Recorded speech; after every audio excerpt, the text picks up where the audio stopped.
Thank you. And now for the pledge.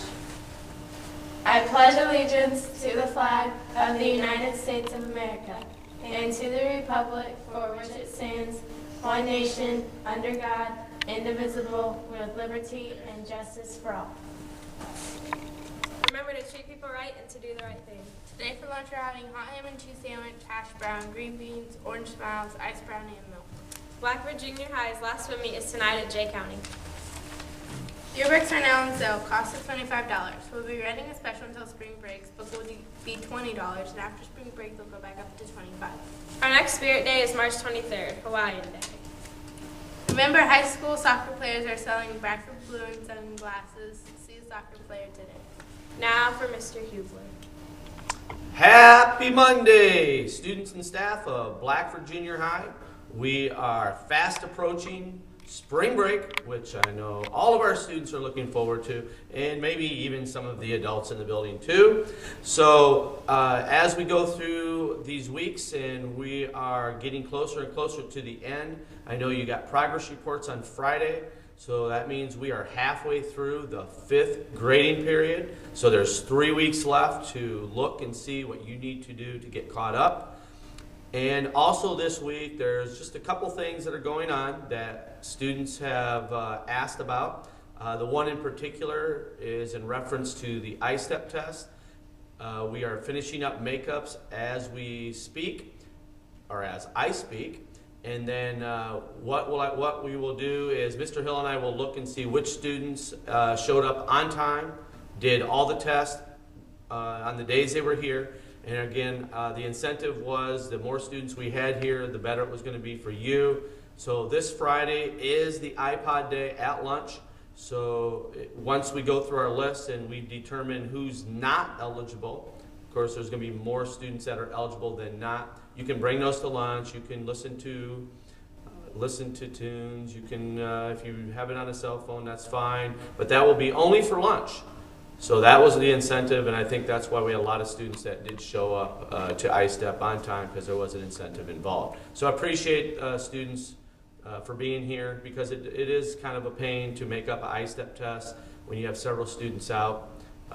You wouldn't know that, but Mr. Hill, Mr. Hubler, Mr. Grog, and Mr. Barlow down in the office will know that, because we're the ones that have to get that set up.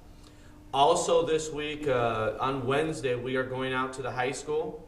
That is, again, one of those concerts that we attended. We attended one back in the fall. This time we have a Chinese group that is coming in. It'll be very similar. We'll leave around 12:45. We'll get over there. The concert is at 1:30. The only difference is we will be sitting with the high school folks as well. So it'll be just one concert rather than two. And that group then will be performing on Friday at the Honeywell Center. So that's around 7:30. And of course our folks, our parents are invited to attend that. And it will be a great concert. So I've heard a lot of good things about them.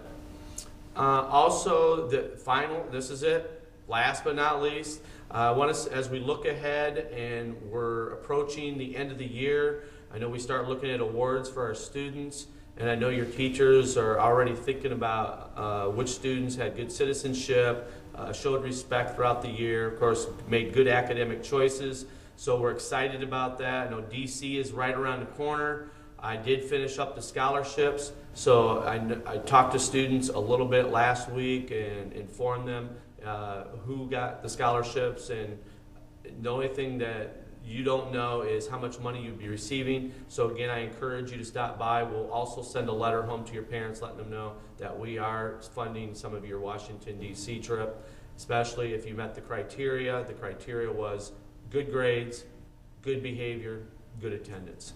And I appreciate those students, because quite honestly, every student who turned in an application became eligible for that, and they are getting some money. So again, that's all I have. I hope everybody has a great week. It's going to go fast, and then right around the corner, spring break. I know the weather's getting nicer out, so let's remember we're still in school. We still have to follow school rules, and the expectation is we're going to strive for excellence. Thank you, and have a great week.